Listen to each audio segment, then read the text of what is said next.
Welcome to the bold analysis. The 2 out of 3 Mlolongo men who were abducted in December, 2 have been identified and are dead. That is in the mortuary, in city mortuary. So today I've listened to speeches from 3 politicians and 3 leaders. Let me say 3 leaders because not all of them are politicians. I want us to listen to that, today's reactions, then pay attention, answer some critical questions that have to be answered at some point.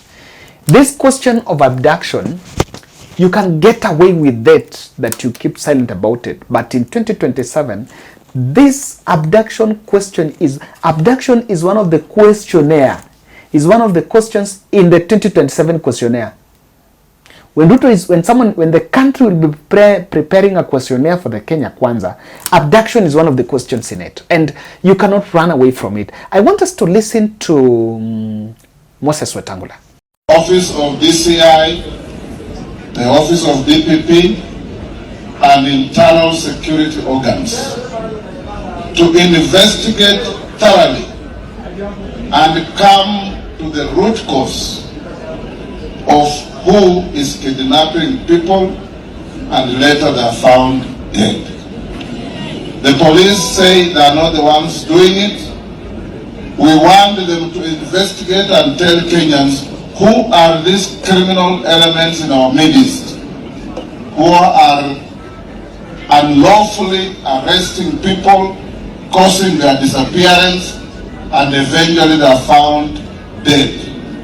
We shudder to get back to any situation yenye tulikuwa tunapata miili katika River Yala na kwingine. Serikali ya Kenya Kwanza iliahidi na inazingatia respect for human rights. So IG, DCI, DPP ambaye ni kijana yetu kutoka hapa Kakamega, lazima mfanye uchunguzi wa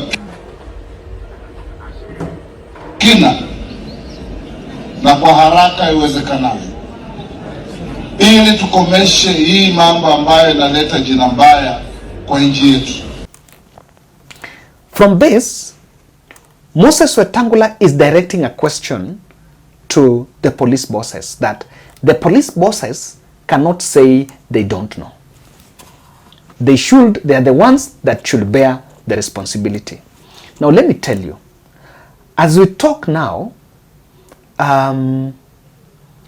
what's actually happening here is those who, the coincidence that the day Amin Mohammed and Kanja appears in court is the day the bodies are found in city. That coincidence, if you ask me, and this is my opinion, it could have been stage managed, and the country would be made to think that mbona siku ambao unapelekwa koti ndio hii mili inapatikana. There is a correctional, there is an elementary thinking there that probably it is the police who are behind it. And I think there's someone seated somewhere that is plotting that narrative, and they want to push it to the police that you guys are the ones that are responsible, even as they continue to hold their stand that they are not responsible. I agree with the police. I agree that the police cannot say they don't know. But for a minute, let's give them a benefit of doubt and let's assume they don't know. And we're not giving them a benefit of doubt to show that they're innocent. No. We're doubting them so that we can listen to what Muturi told the country. JB Muturi told the country that his son was abducted. And it took the president to call NIS, and NIS released Muturi's son. And why is it that Wetangula cannot make reference to that?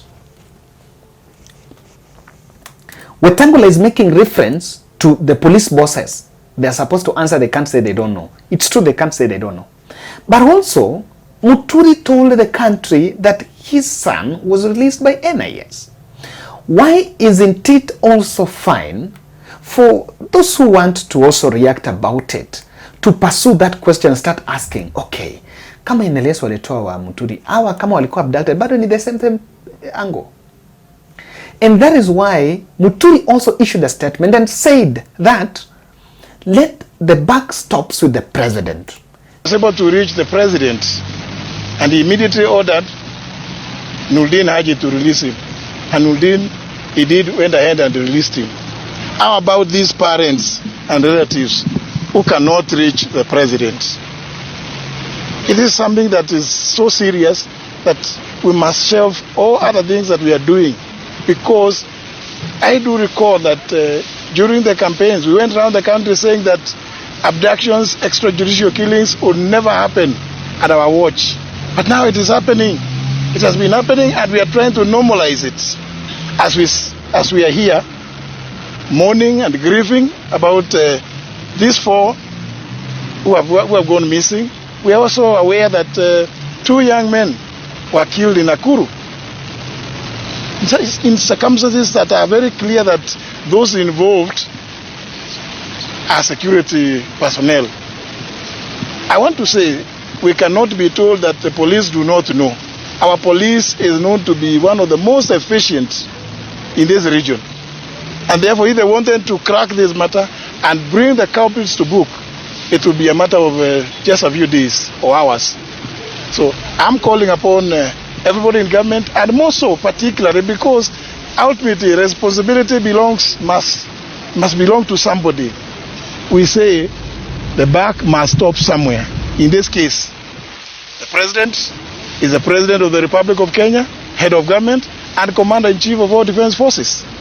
Therefore, Mr. President, I'm calling upon you now to order an end to these abductions, which you promised, killings, extrajudicial killings, and an open inquiry to examine, inquire into how these things have been happening. We cannot make it normal. We know that these are very young lives that have been taken away. What do you think the parents of these young ones are feeling? Everybody must put themselves in the shoes of these parents and relatives who have been agonizing. Did they enjoy Christmas? They could not, when everybody else was enjoying their Christmas. Surely, this must be something that we must take to the next level, where the presidents need to make an order of inquiry, make an inquiry, and really talk about this. You cannot talk about the economy where people are being killed. For who? Muturi spoke about it.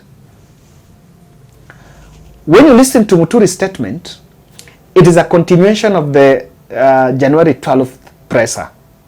And I look at the tone, Muturi is out of Kenya Kwanza. Whichever way, whether he's going to be sacked or he's going to dismiss himself, but he's taking on Ruto head on this. But why did he come into the picture? The question, why did he come into the picture? Muturi is coming into the picture because he's realized that the president is quiet and he wants that discussion to continue.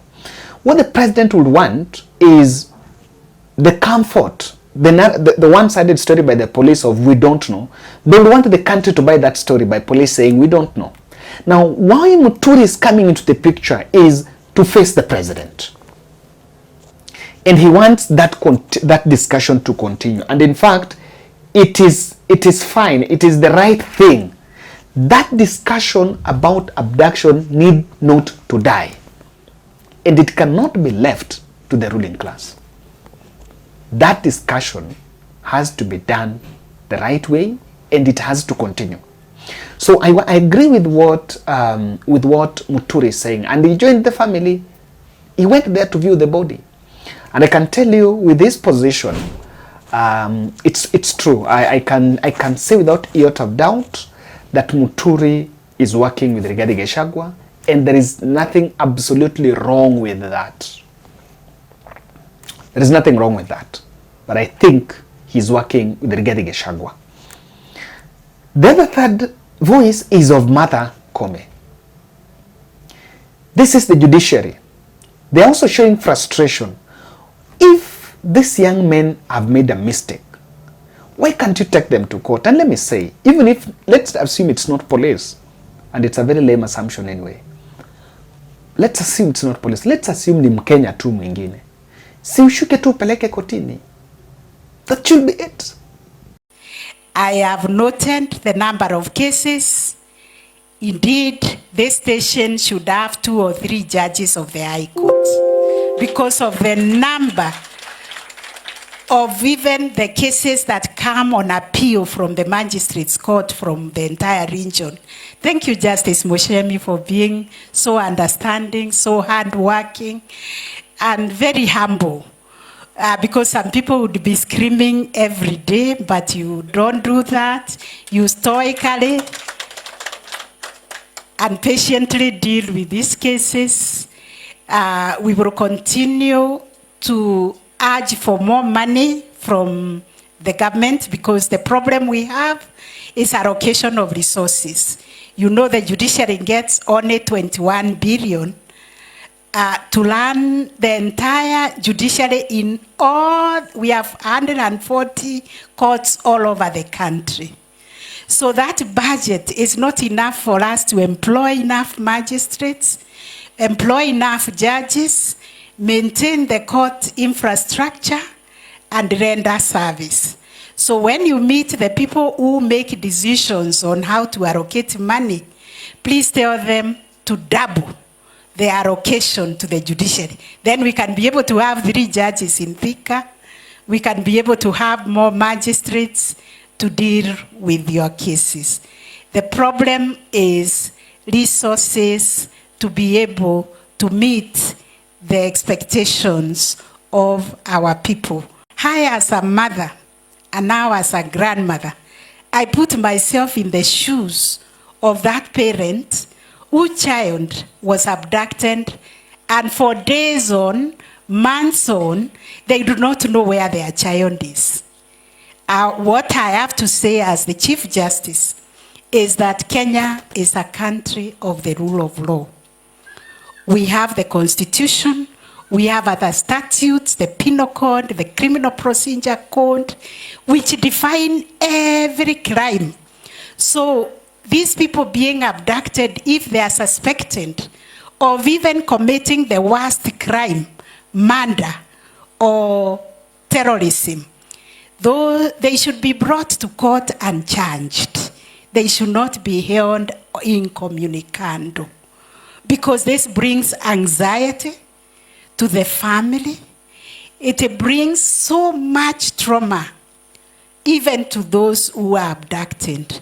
So my brother, we are concerned also in the judiciary, and we have had occasion to say, even if you mean to extend time in the courts so that we can take those pleas and deal with those matters, we are ready to do it. These people are not being taken to court because someone have devised an extrajudicial execution as the means of punishing them, which should not be it. So the voice of Martha Koome is also adding into discourse. The courts are ready to hear the cases. The courts are ready to serve justice. If these boys have oppressed so and so, this matter needs to be addressed. Now, I want to tell you 5 reasons why I feel everything should stop so that the country have a candid debate on abductions. This is my 5 reasons and 5 observations around it. The first one, the bodies were allegedly, the Kitengele men were allegedly kidnapped on 17th. According to reports in City Mortuary, the bodies were taken there 2 days later, 17th, 19th there, December. For the last 45 days, the story about the Kitengela men have been going on in social media and in the mainstream media in this country. And then, just one day, someone says the bodies have been found in City. I am not seeing, and I believe I am not seeing I think if it is the bodies are found by a well-wisher, mtu anapita mahali, the first news should be bodies zimepatikana Ruai, kama ile ya Ruai. People are just saying Ruai. There is a record of bodies were found, a body was found in Ruai. Surely. Is there a ring working even with the mortuary? Because how is it that hizi mwili zimekuwa mortuary for almost 40 days? How watu wa mortuary? Kwani they were not, what has made it now easy for them to identify the body now? Na huko kitambo wakati mwili zimepatikana hawangejua. They have been seeing these photos. Yeah, these people. Wamekuwa na hizi picture, and I know very well that even them they are so sure, they are so keen on the bodies that have been abducted. Wale wenye kwa mortuary wanaona hizi pictures ziko katika mtandao. They can't flag and say we have so and so here. Now 45 days later you're saying that person was brought on date 17th, 18th, a day after he was abducted. So to that end, the details are even scanty. In fact, even if someone is doing a post-mortem 40 days after someone is dead, surely are you even going to find anything, any evidence? The city, the mortuary where people are found, the public mortuaries should be, to me, they're also not innocent in this issue. Because I don't seem to get it. But if someone have an idea, you can get to comment section and explain to me what exactly happens. I will find time and interview. I'll find time when I get back to Nairobi. I'm in the lakeside. We are going to bury Charles tomorrow. That's why I'm in the lakeside. I'm going to find time when I get back to Nairobi to sit down with mortician, so that we know what exactly happens in this case. Number two, the President Ruto is talking about, is normally open about economy and other things happening in the country. But I saw there was even an airplane crash in US. He responded, there is something happening in Congo, he talks. Why is it that the President is silent about this? Not even a condolence message, even if it might not be needed. Not even a condolence message to the family. The silence of the President on this issue is very, very worrying. Why is the President quiet? Do they think these are just thieves? These are just people who are just found somewhere? Do they not take the profile of these cases? The other issue is this. Muturi is reminding the President that you had to call NIS boss to get my son. Why is it that Wetangula and other leaders that are reacting on this are not pursuing that NIS nexus? Why? Why? Why is it that no one is thinking about it? And to my end, because someone wants to push a narrative, a very skewed narrative that it is the police and they're saying they don't know, so the story has ended there. Because if the narrative gets strong, dominant, that it is from NIS, then that implicates the President directly. And probably someone is avoiding that. And lastly, Muturi has taken Ruto head on this. President Ruto's handlers are feeling uncomfortable. Why is it that he's a bit angry? Even Muturi did not attend cabinet, probably was not invited. Muturi is not receiving briefs from the ministry. Muturi has been removed from critical WhatsApp groups of government, agencies and several others. But he's not been kicked out of cabinet. Why? Why is the President not taking, if he believes that what Muturi is saying is contradicting government position, and so Muturi is inciting people against the government. I've seen a lie saying, why is Muturi talking now while Uhuru also used to kill people? Guys, let's not ask Muturi why he's talking now. Let's ask who is abducting and killing these young people. That should be the question. Let's not profile Muturi. Let's not ask who is talking now. If everyone is talking now, even Raila used to talk. Even Raila is talking now, and he used to talk in the past. So this question of who is talking now should not arise. We should talk about the abduction. Whether it happened during Uhuru's era and it's happening now, the fact that it happened during Uhuru's era does not now legitimize, does not now make it cool that it is happening now. Thank you.